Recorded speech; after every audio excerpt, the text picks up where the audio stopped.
ওকে। তো আজকে যে থার্মোডাইনামিক্স বা তাপগতিবিদ্যা, এটা ফার্স্ট লেকচার। তো এরপরে এই চ্যাপ্টারটা বেশি বড় না, বেশি ছোট না, মডারেট লেভেলের। তো এটা 5-6টা ক্লাসের মধ্যে আশা করি শেষ হয়ে যাবে এটা। তারপরও দেখি। আর এইগুলা চ্যাপ্টার থেকে কিন্তু সৃজনশীল একটা আসবেই, যে কনফার্ম, কোনো মিস নাই। ওকে। তো এই চ্যাপ্টারটা প্রথমেই যে টপিক দিয়ে শুরু, একটা একটা করে আমরা পড়ি।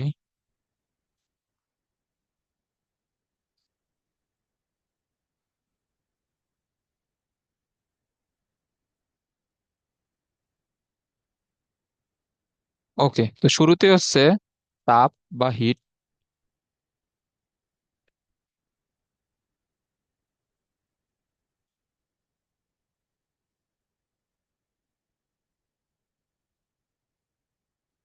ওকে, এখন তাপ বা হিট আসলে কি? তাপ হচ্ছে এক প্রকার শক্তি।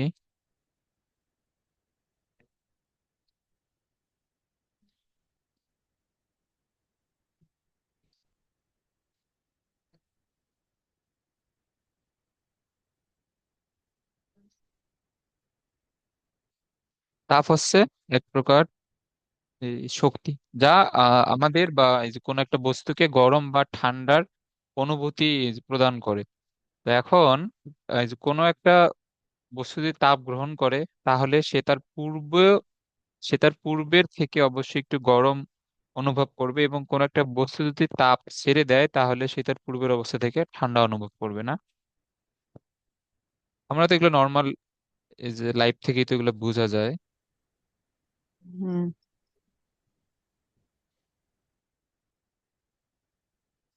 যে তাপ গ্রহণ করলে গরম অনুভূত হয়,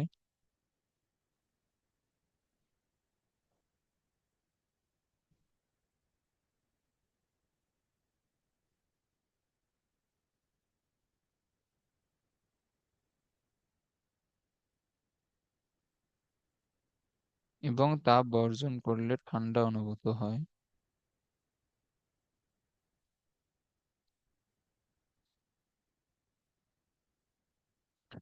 ওকে,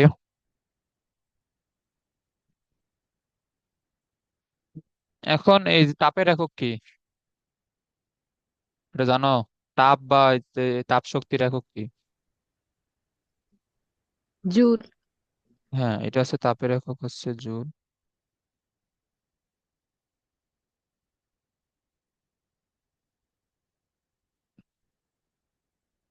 ওকে, এর একক হচ্ছে জুল। আর এর আর একটা আছে একক, এটা হচ্ছে ক্যালোরি। এক, এই যে ক্যালোরি সমান হচ্ছে 4.2 জুল। এটা এমনিতে, এটা মাথায় রাখবে, এটা ম্যাথ করার সময় লাগবে, যে জুল এবং ক্যালোরির মধ্যে যে সম্পর্কটা আছে। আর এক ক্যালোরির সংজ্ঞা এটা মাঝে মাঝে আসে।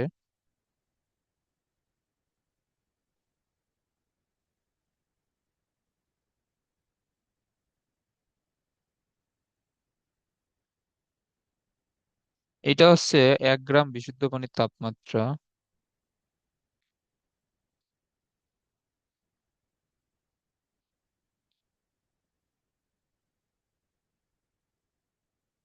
1 গ্রাম বিশুদ্ধ পানির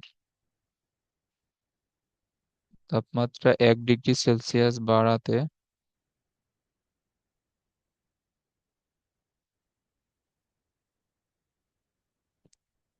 যে পরিমাণ তাপের প্রয়োজন হয়,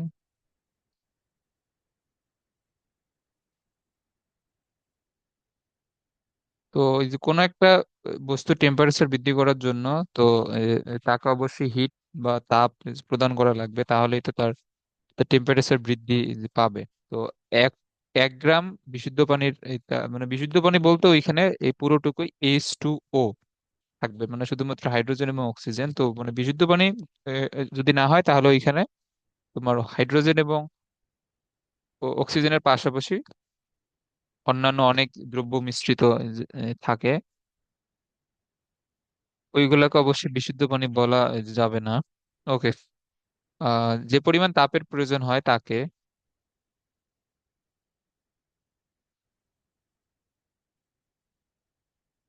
1 ক্যালোরি বলে।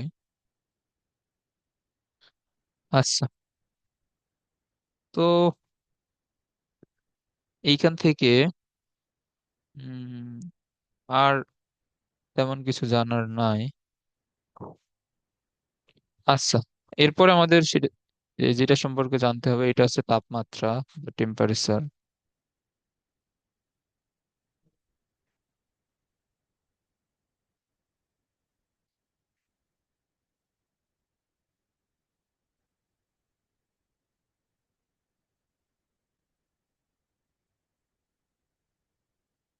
এখন এইখানে এই তাপমাত্রা বা টেম্পারেচার হচ্ছে যে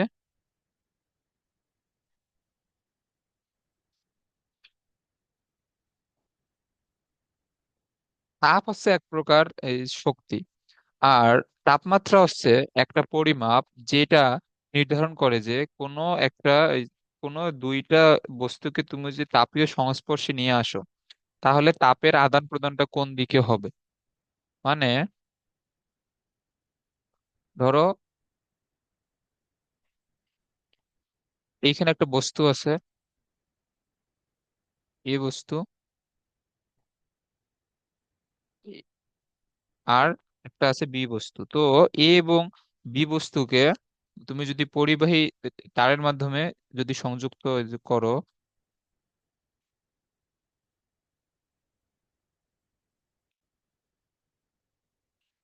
এটা হচ্ছে পরিবাহী তার। এখন আমি যে এই যে এখন এখানে ধরে নিলাম যে এর টেম্পারেচার 20 ডিগ্রি সেলসিয়াস, এর টেম্পারেচার হচ্ছে 25 ডিগ্রি সেলসিয়াস। তো এখানে কে যে বেশি গরম, অবশ্যই বি বস্তুটা এখানে বেশি যে গরম অবস্থায় আছে যেহেতু তার টেম্পারেচার বেশি। তো এখন এই তুমি যদি এদেরকে পরিবাহী তারের মাধ্যমে সংযুক্ত করো তাহলে এইখানে তাপের আদান প্রদান এই অবশ্যই বি বস্তু থেকে এ বস্তুর এই যে দিকেই হবে। না, এইটা হচ্ছে এই তাপের প্রবাহ। তাহলে তাপমাত্রা নির্ধারণ করে যে কোনো দুইটা বস্তুকে তাপীয় সংস্পর্শে নিয়ে আসলে তাপের আদান প্রদান কোন দিকে হবে।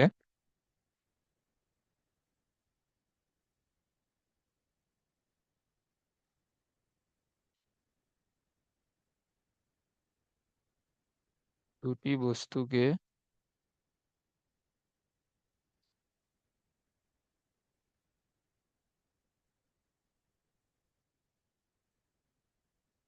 তাপীয় সংস্পর্শে নিয়ে আসলে তাপের আদান প্রদান।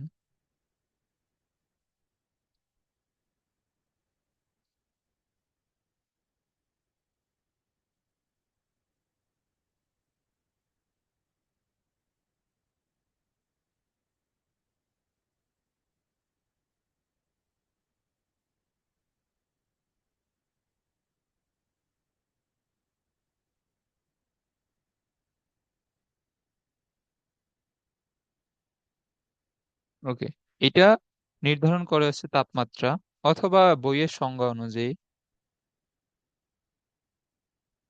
এখন এইটার সংজ্ঞা তুমি এক এক বইয়ে এক এক রকম দেখবা। তো যে তোমার কাছে যেটা বই আছে ওই বইয়ের সংজ্ঞাটা লিখে দিলে হবে, সমস্যা নেই।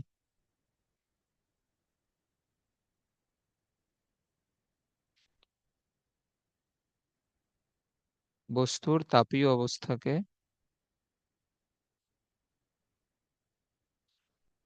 তার তাপমাত্রা বলে।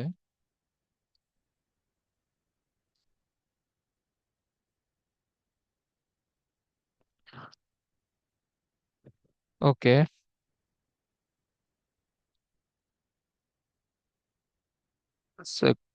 দাঁড়াও, এখানে একটা ছক আছে।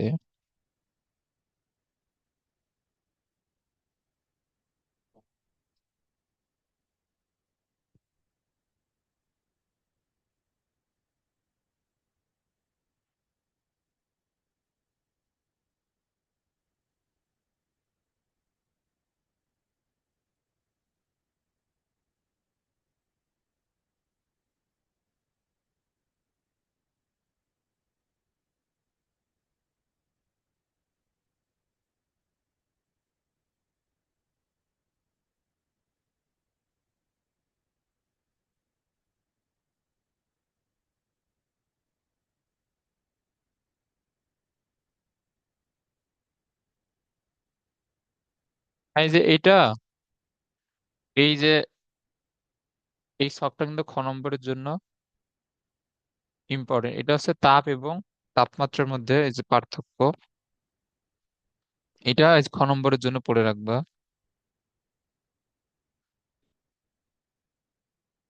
এই যে দেখো এখানে এই যে ফার্স্ট যেটা পয়েন্ট বলছে, তাপের ক্ষেত্রে তাপ হচ্ছে এক প্রকার শক্তি যা ঠান্ডা বা গরমের অনুভূতি জন্মায়, এটা তো একটু আগে বললাম। আর তাপমাত্রা হচ্ছে কোনো বস্তু তাপীয় অবস্থা যা নির্ধারণ করে অন্য বস্তুর সাথে তাপীয় সংস্পর্শে আনলে তা গ্রহণ করবে নাকি বর্জন করবে। এখন তুমি চাইলে এই সংজ্ঞাটাও দিতে পারো, অথবা তাপের প্রবাহ কোন দিকে হবে এইটা আসলে তাপমাত্রা নির্ধারণ করে। তো তাপমাত্রা কিভাবে তাপের প্রবাহটা নির্ধারণ করে?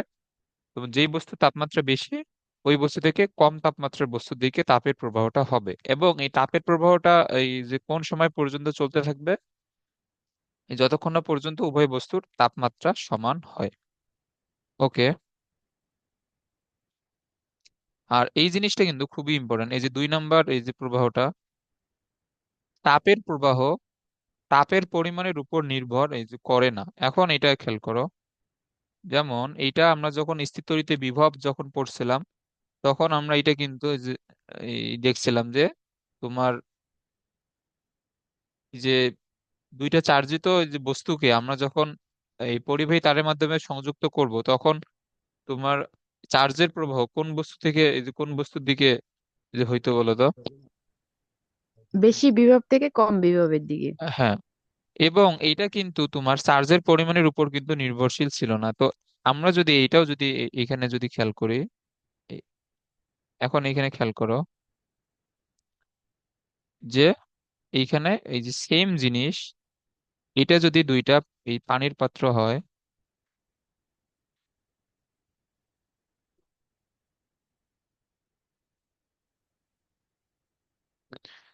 তাহলে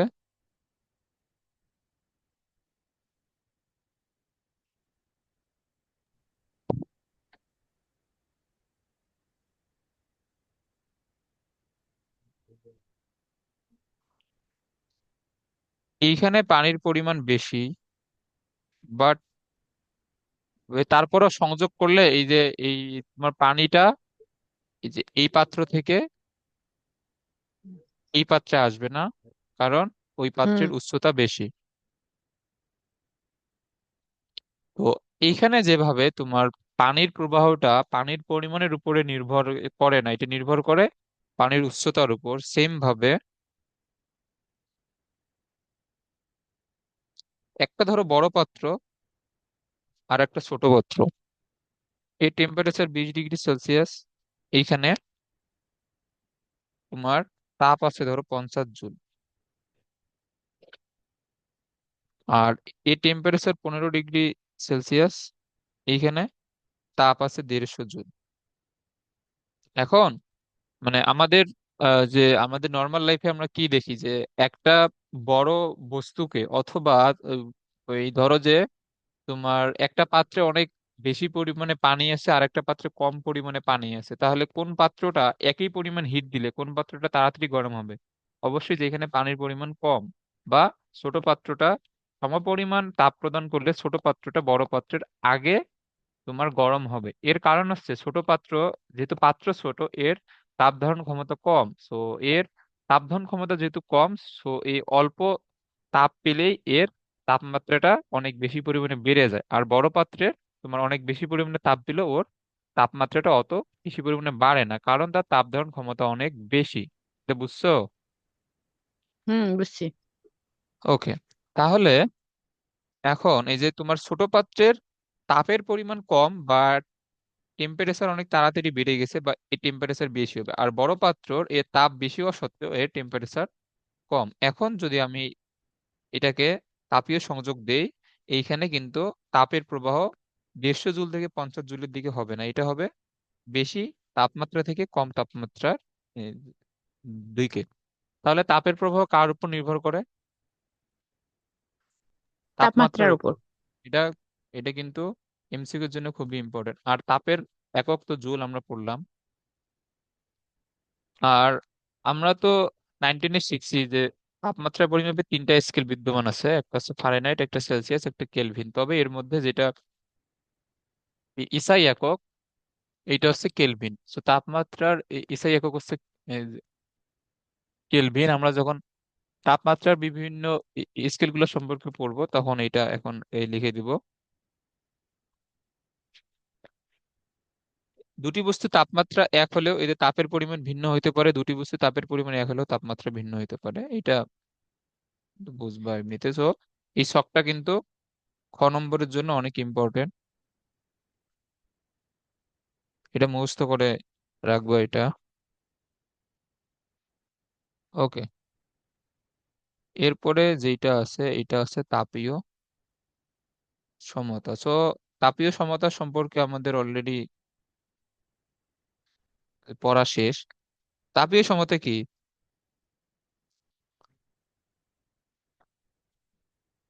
তাপীয় সমতা হচ্ছে যখন দুইটা এই এই বস্তুর মধ্যে তাপমাত্রা সমান হবে। তো দুইটা বস্তুর মধ্যে যখন তাপমাত্রা সমান হবে, এই তখন তাদের মধ্যে পরিবাহী তার দ্বারা সংযোগ করলে কি তাদের মধ্যে কোনো ধরনের এ, তাপের আদান প্রদান কি ঘটবে? না। তো ওই অবস্থাটাকেই বলা হয় এখানে তাপীয় সমতা। এটা হচ্ছে যে অবস্থায়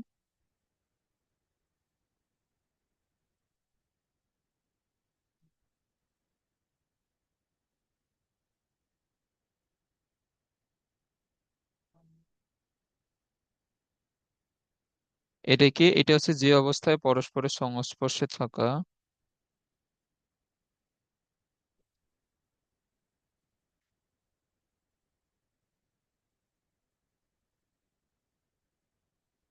যে অবস্থায় পরস্পরের সংস্পর্শে থাকা বস্তুগুলোর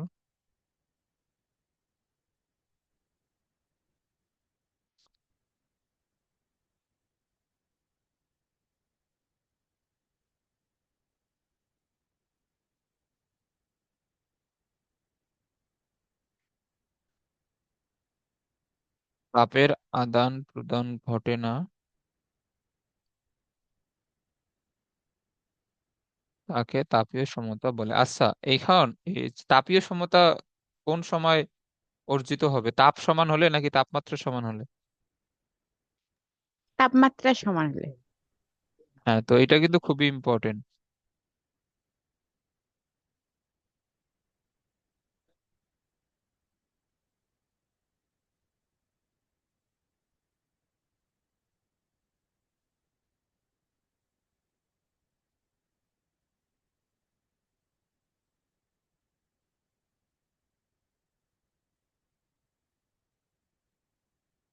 তাপমাত্রা সমান হলে এখানে যে তাপীয় সমতা অর্জিত হবে। আচ্ছা, এরপরে আচ্ছা দাঁড়াও, এইখানে এটা লিখে দেওয়ার চাইতে আমি,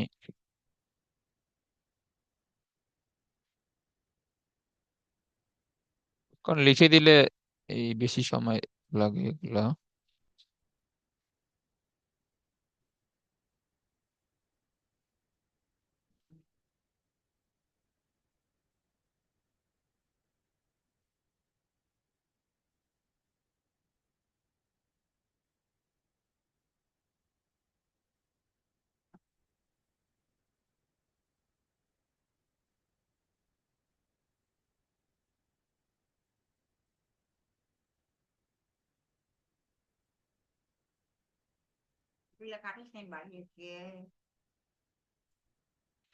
ওকে, তো এখন এইখানে এই যেটা আছে এটা হচ্ছে তাপগতিবিদ্যার শূন্যতম সূত্র।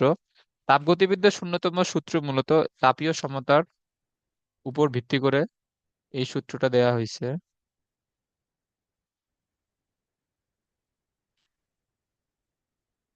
এইসব সূত্র কিন্তু ডিরেক্ট কিন্তু এই যে ক নম্বরে আসবে। এই সূত্রটা পড়ো একবার।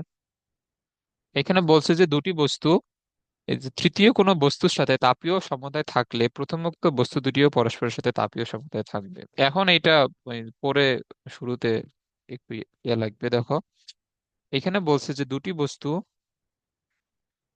তৃতীয় কোনো বস্তুর সাথে তাপীয় সমতায় থাকলে প্রথমোক্ত বস্তু দুটিও পরস্পরের সাথে তাপীয় সমতায় থাকবে। ওকে,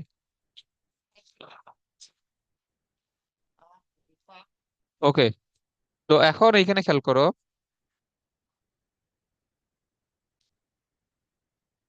এই যে একটা এখানে বস্তু আছে,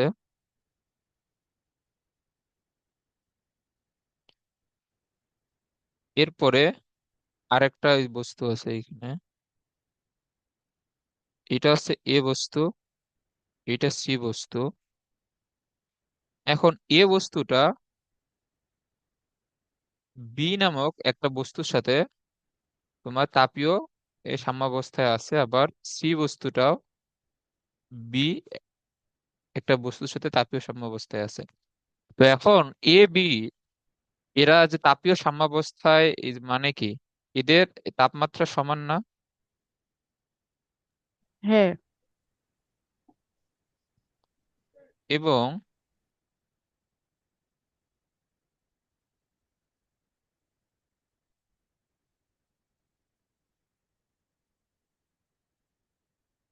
এখন খেয়াল করো, এখানে বলছে যে দুইটা বস্তু মানে এ এবং সি দুইটা বস্তু, এরা এই যে তৃতীয় আর একটা বস্তুর সাথে তাপীয় সাম্যাবস্থায়, মানে এখানে তৃতীয় বস্তুটা হচ্ছে বি বস্তু।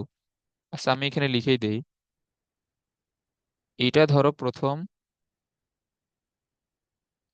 এইটা হচ্ছে দ্বিতীয়, আর বি বস্তুটা হচ্ছে এই যে তৃতীয় বস্তুটা।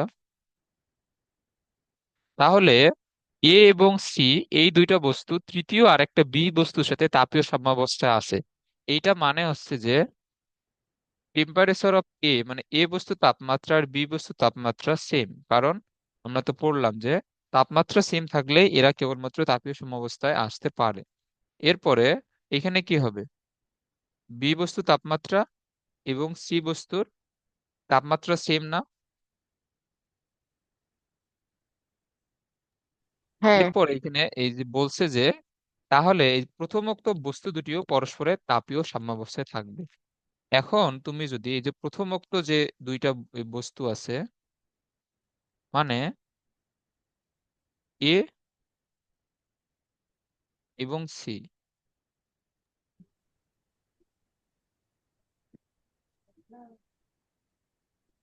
তাহলে এটা হচ্ছে এ বস্তু, এটা হচ্ছে সি বস্তু। তো আমরা তো একটু আগেই তো এখানে দেখলাম যে এ বস্তুর তাপমাত্রা বি এর সমান, সি বস্তুর তাপমাত্রা বি এর সমান। তাহলে টি এ এবং টি সি এর এই দুইটা সমান হবে না? হ্যাঁ। তো এই দুইটা যদি সমান হয় তাহলে এরাও কিন্তু তাপীয় সাম্যাবস্থায় আছে। এটা বুঝছো, এই যে এই সূত্রের ব্যাখ্যাটা,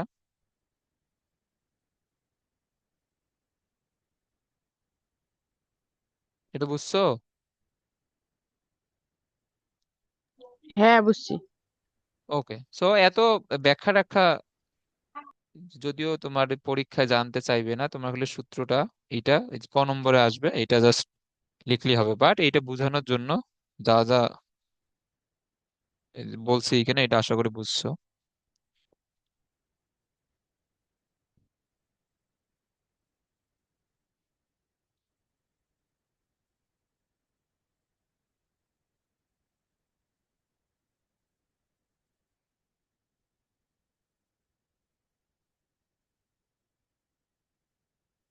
চেক ধরো।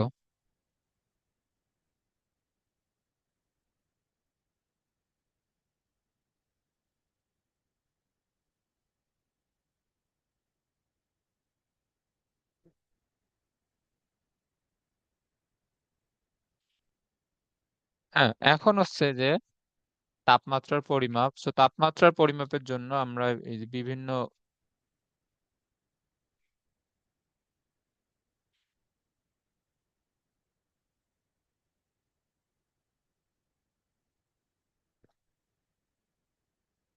তাপমাত্রার পরিমাপ, তো তাপমাত্রার পরিমাপের জন্য আমাদের প্রচলিত তিনটা স্কেল আছে।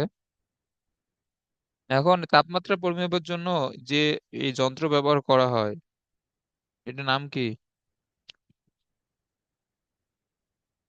হুম। ও, ইয়া, থার্মোমিটার হ্যাঁ, নাকি? হ্যাঁ থার্মোমিটার।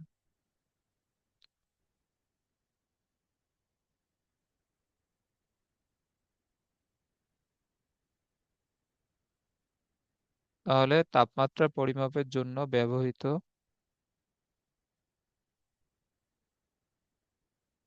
যন্ত্র হচ্ছে থার্মোমিটার।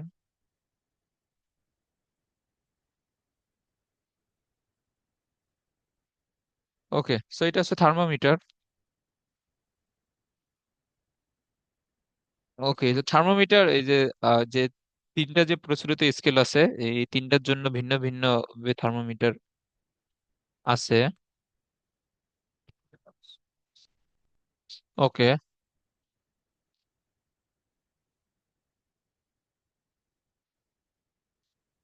এখন আমাদের যেটা সবচেয়ে ইম্পর্টেন্ট, এটা হচ্ছে দুই স্থির বিন্দু পদ্ধতি। তো দুই স্থির বিন্দু ওই পদ্ধতি,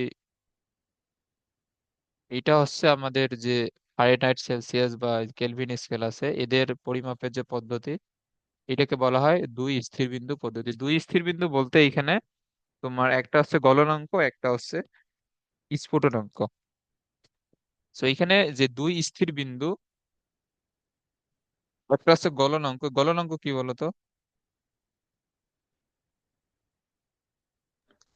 যে তাপমাত্রায় কঠিন বস্তু তরলে পরিণত হয়। হ্যাঁ, আর স্ফুটনাঙ্ক হচ্ছে যে তাপমাত্রায় তরল এই বাষ্পে পরিণত হয়, এটা হচ্ছে স্ফুটনাঙ্ক। ওকে, এখন এদের আরো বিভিন্ন নাম আছে। এইসব নামগুলাও এই চ্যাপ্টারে জেনে রাখা লাগবে। সো গলনাঙ্কের এটা হচ্ছে মেল্টিং পয়েন্ট, অথবা এটা হচ্ছে নিম্ন স্থির বিন্দু।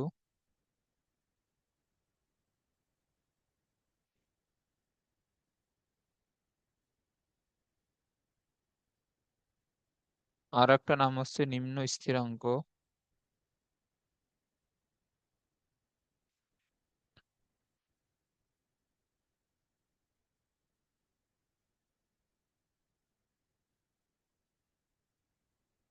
আর একটা হচ্ছে স্ফুটনাঙ্ক বা বয়লিং পয়েন্ট।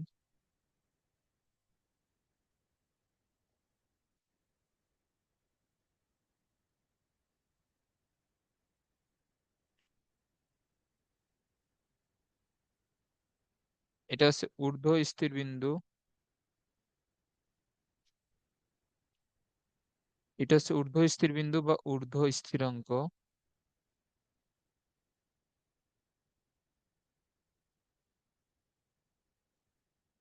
ওকে, ও হ্যাঁ, এর তো আরো একটা নাম আছে এর। আর একটা নাম হচ্ছে বরফ বিন্দু।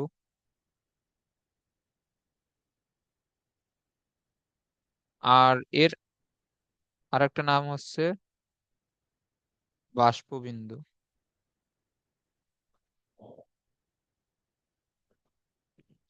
ওকে, সো এইগুলো হচ্ছে এই তোমার গলনাঙ্ক এবং স্ফুটনাঙ্কের বিভিন্ন নাম। সো এখানে বিভিন্ন এগুলা নাম ইউজ করে তোমার বিভিন্ন ধরনের ম্যাথ আসতে পারে।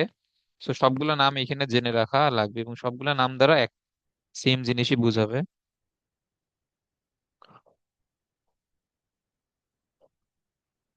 ওকে, এখন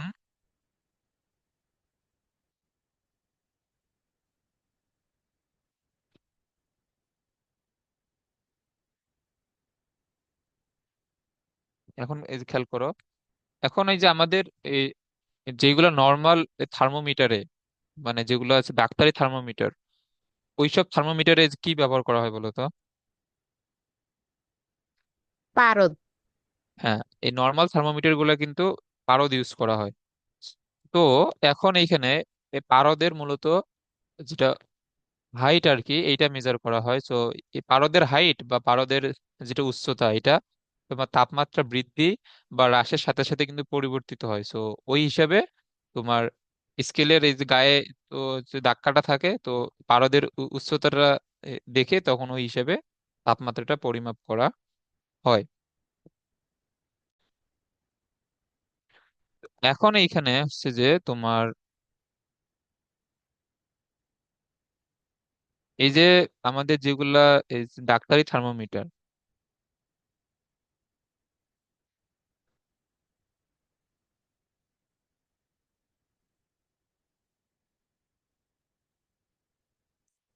তো এইখানে যে পদার্থটা ইউজ করা হচ্ছে, মানে যে এই পদার্থটা ইউজ করে তুমি তাপমাত্রাটা পরিমাপ করতেছো, ওই ওই পদার্থটাকে বলা হয়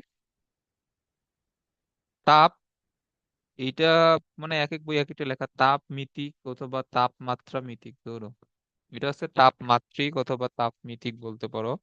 সো এখানে তাপমাত্রিক পদার্থ, এখানে তাপমাত্রিক পদার্থ এই যে কি, এখানে তাপমাত্রিক পদার্থ হচ্ছে পারদ। আর মানে এই পদার্থের কোন ধর্মটা ইউজ করে এখানে এই তাপমাত্রা পরিমাপ করা হচ্ছে?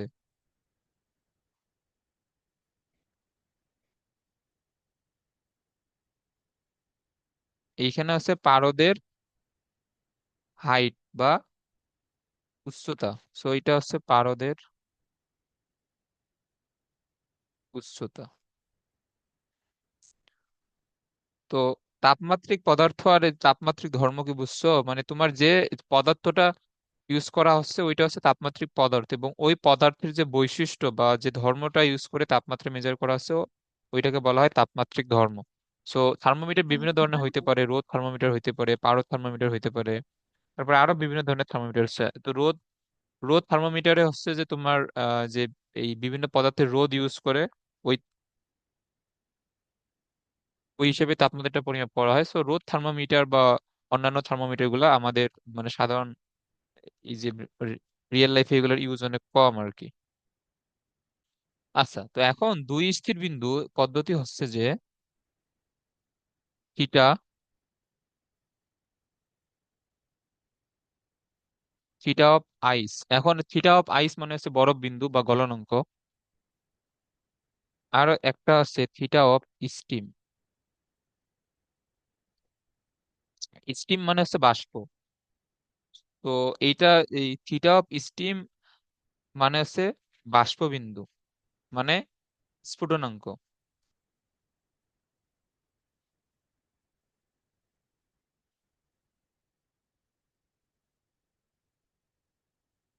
তাপমাত্রায় কোনো পদার্থের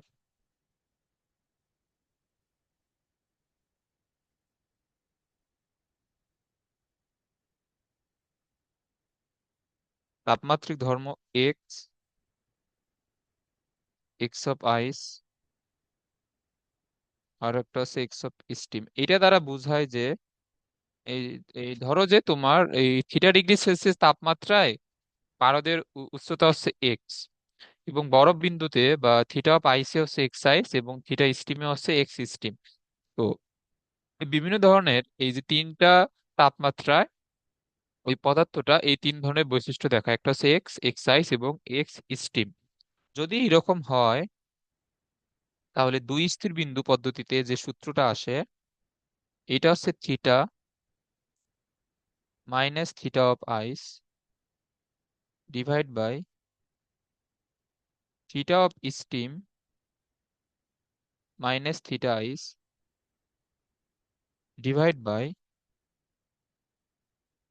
x minus x ice x steam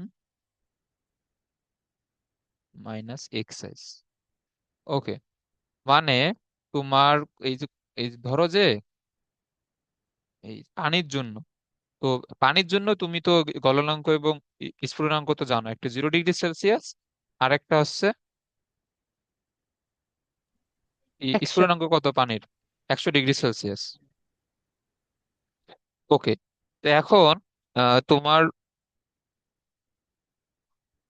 এখন তোমার অন্য একটা টেম্পারেচার এখানে দেওয়া আসলে, তো ওই টেম্পারেচারে তোমার একটা একটা ধর্ম বের করতে বললো।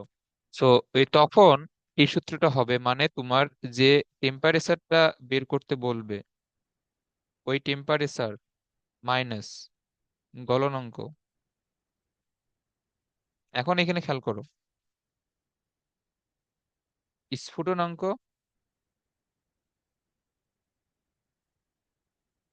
ডিভাইড বাই, সরি, এটা মাইনাস গলনাঙ্ক। এই যে অনুপাতটা আছে এইটা হচ্ছে তোমার ধ্রুবক।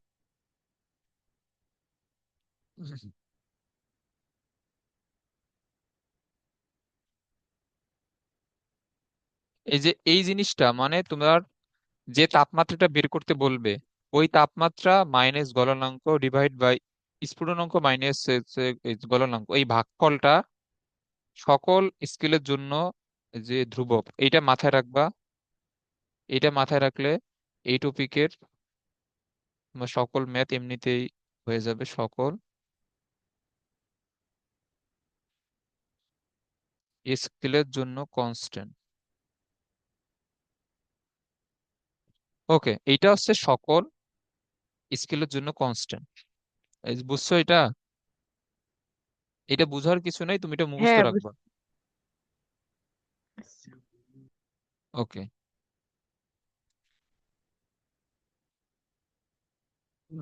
আর এখন খেয়াল করো,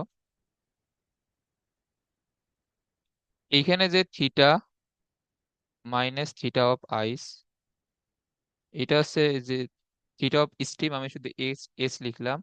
থিটা আইস মানে আমি যেটা বাংলায় লিখে দিলাম আর কি, তাপমাত্রা মাইনাস গলনাঙ্ক ডিভাইড বাই স্ফুটনাঙ্ক মাইনাস গলনাঙ্ক। এই যে এই যে তোমার এই যে নিচের এই জিনিসটাকে বলা হয় মৌলিক ব্যবধান।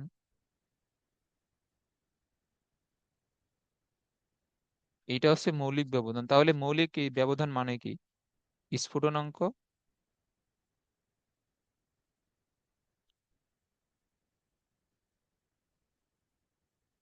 মাইনাস গলনাঙ্ক, এটা না? ওকে, এই পর্যন্ত ক্লিয়ার? হ্যাঁ। আচ্ছা, এটার মেবি টাইম শেষ।